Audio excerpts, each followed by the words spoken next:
Projectile motion from the ground में जो अब तक सीखा है उससे रिलेटेड कुछ क्वेश्चन जरा देखिए। अब लेवल 1 का पहला क्वेश्चन देखिए, a ball is thrown upward and return to the ground describing a parabolic path, which of the following remain constant. Question देख पा रहे हैं ना, एक बॉल को आपने जो है लेवल 1 का पहला ही क्वेश्चन है कि बॉल को, क्वेश्चन जब आप पढ़ेंगे तो ये डायग्राम आपके पास बन जाएगा। प्रोजेक्टाइल को हमने फेंका, कितनी स्पीड से फेंकते थे, यू स्पीड से फेंकते थे। Projection angle from the ground क्या होता था, थीटा। तो कह रहा है कि विच of the following remain same. पहला है kinetic energy of the ball, दूसरा है स्पीड ऑफ द बॉल, तीसरा है हॉरिजॉन्टल कंपोनेंट ऑफ वेलोसिटी, और लास्ट है vertical component of the velocity. क्या सही होगा? आप ये भी ऑप्शन दे सकते हैं कि नो आइडिया, क्योंकि आपने भी जस्ट कुछ पॉइंट आपने horizontal projectile from the ground के पढ़े। क्या कांस्टेंट होगा? देखो पहला ऑप्शन है kinetic energy of the ball, हो नहीं सकता। देखिए अगर यहां पर हम काइनेटिक एनर्जी निकालें तो हाफ mu² आएगा, और अभी लास्ट क्लास में जब आप पढ़ रहे थे तो यहां पर वेलोसिटी v थी और ये एंगल बीटा था, तो वेलोसिटी v बदल गई थी नहीं बदल गई थी? तो अभी जरा काइनेटिक एनर्जी निकालो तो कितना आ जाएगा, हाफ mv²। तो भाई जैसे जैसे प्रोजेक्टाइल आगे बढ़ता जाता है उसकी जो स्पीड है वो बदलती जाती है, तो काइनेटिक एनर्जी तो बदलेगी। Option C, speed of the ball भी बदलेगी भाई। जब यहां पर स्पीड u है, यहां पर स्पीड बदल गई है, v बन गई है, और v की वैल्यू आपने निकाली थी। ऑप्शन सी है हॉरिजॉन्टल कंपोनेंट ऑफ वेलोसिटी। तो अगर आपको याद है कि एक कॉन्सेप्ट कर रहे थे, तो यहां पर हॉरिजॉन्टल कंपोनेंट हम लोगों ने किया था v cos बीटा, और यहां पर हॉरिजॉन्टल कंपोनेंट इनिशियल वाला था u cos थीटा।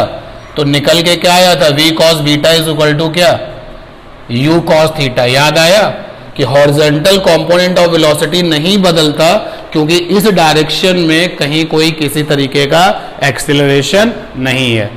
आप चेक कर सकते हैं नोट्स को, मिला था ना। और लास्ट ऑप्शन है कि vertical component of the velocity, common sense की बात है। जो vertical component of the velocity है उसके अपोज में तो ये एक्सेलरेशन काम करेगा ग्रेविटी वाला, तो वो तो चेंज होगा। तो थर्ड ऑप्शन होगा इसका। ठीक है बढ़िया क्वेश्चन, पहला ही क्वेश्चन, और कितना अच्छा क्वेश्चन है। सेकंड देखिए, क्वेश्चन नंबर 15 देखिए लेवल 1 में, the horizontal and vertical distances travelled by the particle in time t are given by x is equal to 60 and y is equal to 8t minus का 5t²। g की value 10 metre पर second square है, तो initial velocity of the particle क्या है? जब हम लोगों ने भी जमीन से प्रोजेक्टाइल को फेंका था तो x की वैल्यू आई थी, हमको जो x की वैल्यू मिली थी वो क्या मिले थे, x इज इक्वल टू मिला था हमको u cos थीटा साथ में t, और हमको y की वैल्यू क्या मिली थी, u sin थीटा साथ में t माइनस का हाफ gt²। ये हमको मिला था। इस क्वेश्चन में x की वैल्यू है 60, इस क्वेश्चन में x की वैल्यू है 60, तो कंपेयर करिए, तो u cos थीटा की वैल्यू आ गई 6, और इस क्वेश्चन में जो y की वैल्यू है दैट इज 8t माइनस का 5t²। कंपेयर करिए, u sin थीटा की वैल्यू कितनी है, 8, और यहां पर आप देखिए g/2 की जगह पर आपको मिलेगा 5। अगर 5 कंपेयर करेंगे तो g की वैल्यू 10 आ जाएगी, तो वो तो पता ही है हमको। अगर आप इन दोनों को स्क्वायर करके ऐड कर ले तो क्या मिलेगा, u² cos² theta plus sin² theta, इधर आ जाएगा 6 का स्क्वायर और प्लस 8 का स्क्वायर, ये आ जाएगा u²। कितना आ गया, 100। u इज इक्वल टू कितना आ गया, 10 मीटर पर सेकेंड। भाई जो प्रोजेक्टाइल फ्रॉम द ग्राउंड हमने पढ़ा था उसमें हमने भी x इज इक्वल टू निकाला था, इन्होंने भी x इज इक्वल टू दिया है, हमने भी y इज इक्वल टू निकाला था, इन्होंने भी y इज इक्वल टू दिया है। तो भाई दोनों को कंपेयर करके बात बन गया। ठीक है, दूसरा तरीका क्या जरा देखिएगा, कौन सा ऑप्शन आ गया इसमें, ऑप्शन आ गया बी, ऑप्शन बी आ गया। दूसरा तरीका क्या है देखिएगा, किसी ने देखा कि एक्स और टाइम का इक्वेशन दिया है तो उसने तुरंत dx अपॉन dt कर दिया, तो dx अपॉन dt 6 आ गया।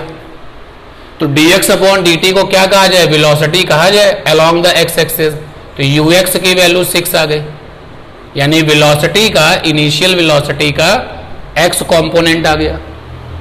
और इसको अगर हम डिफरेंशिएट करें, y इज इक्वल टू दिया है 8t माइनस का 5t स्क्वायर, तो अगर आपने dy अपॉन dt लिया तो ये आ जाएगा 8 माइनस 10t।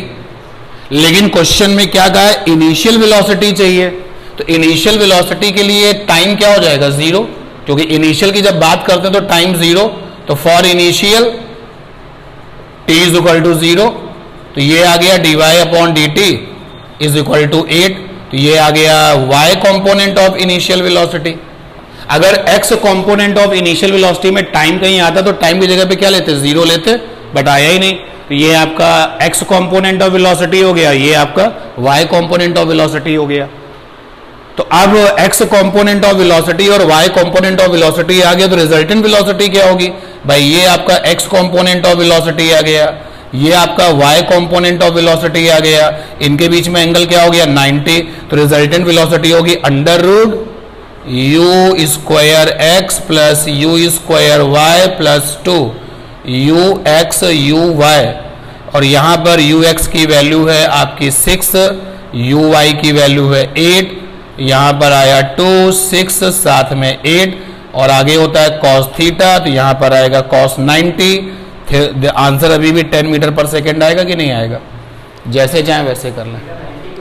क्यों, क्योंकि x component of velocity everyone knows की अलोंग द x एक्सिस है, और y component of velocity everyone knows की अलोंग द y एक्सिस है, और x और y एक्सिस हमेशा क्या बनाते हैं 90। ठीक है, क्वेश्चन देखिए आप 24, नंबर 24 लेवल 1 पे, the equation of projectile is y is equal to under root 3x minus का gx square by 2, the angle of projection is.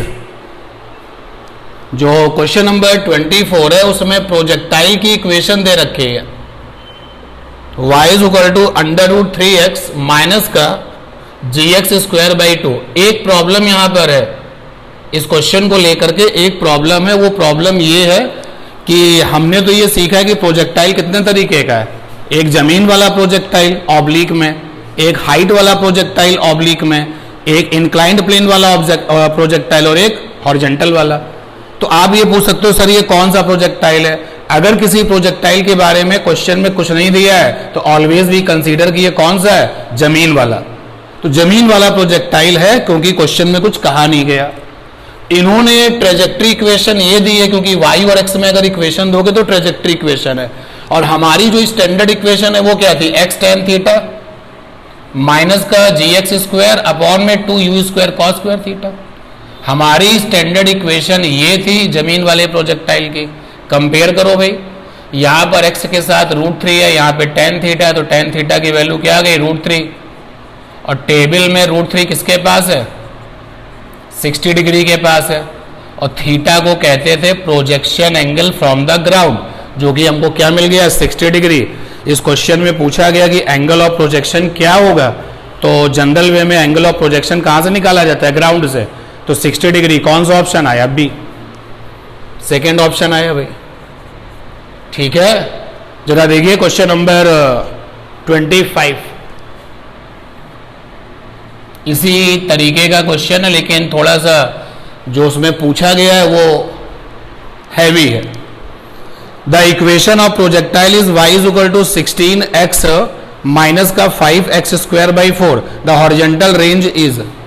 इन्होंने जो इक्वेशन ऑफ प्रोजेक्टाइल दिया है वो है y is equal to 16x minus का gx square by 2, इन्होंने ये दिया है, और हमारी जो स्टैंडर्ड इक्वेशन है वो ये होती है। अगेन आई एम रिपीटिंग कि you have a some doubt in mind कि ये जो प्रोजेक्टाइल इक्वेशन दिया है इसके बारे में तो कुछ बताया नहीं गया, तो फिर वो प्रोजेक्टाइल जो फ्रॉम द ग्राउंड है ना बहुत ही ऑर्डिनरी है, बहुत जनरल है, तो अंडरस्टूड है कि वो ऑर्डिनरी वाला प्रोजेक्टाइल होगा। कंपेयर किया मैंने, जब कंपेयर किया तो tan थीटा की जगह पे क्या मिला, 16 मिला। tan थीटा की जगह पे क्या मिला, 16 मिला। और जरा दूसरे पार्ट को कंपेयर करो तो यहां पर है g/2 u square cos square theta, और यहां पर क्या लिखा है, यहां पर g/2 ही लिखा हुआ है भाई यहां पर x स्क्वायर के साथ में g/2 है और स्टैंडर्ड वाली इक्वेशन में x स्क्वायर के साथ में ये है।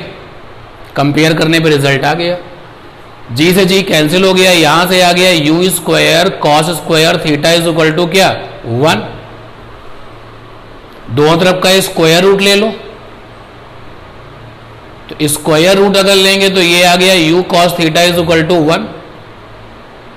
उधर हमको tan थीटा मिल चुका है, इधर हमको u cos थीटा मिल चुका है। अब क्लास 9th में पहुंचो,